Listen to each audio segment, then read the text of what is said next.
episoade vom acoperi tot ce ține de merisme, ornamente sau, cum se spune la noi, floricele. Episodul 1 se va ocupa de triluri și de mordeni, așa că hai să trecem la treabă.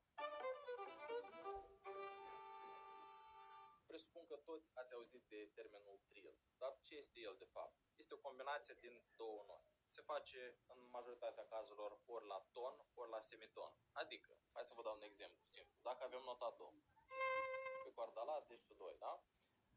Ce înseamnă trill la ton? Înseamnă combinația dintre do și re făcută mai multe ori. De obicei, minim 3 ori, 3-4 ori, cam așa se face. Dacă să fim realiști și practici, cam în majoritatea zonelor folclorice se face trillul la semiton. Foarte rar când ai o zonă în piesă unde să-l faci la ton în muzica populară românească.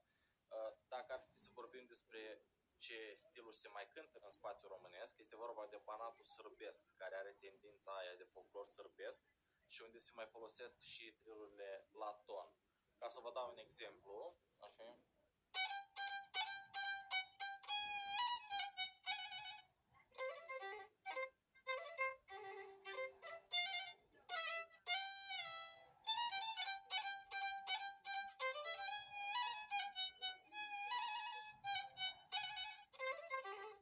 Sună un pic diferit pentru cei care sunteți deprinși cu folclorul moldovenesc și oltenesc și stilurile astea, dar la banatul sârbesc sună foarte bine trilul ăsta la ton, pentru că și acompaniamentul ăla este un pic mai înțepat, să spun așa, da? Și din cauza asta îi dă un pic de vibe din asta mai dur, un pic mai tăios.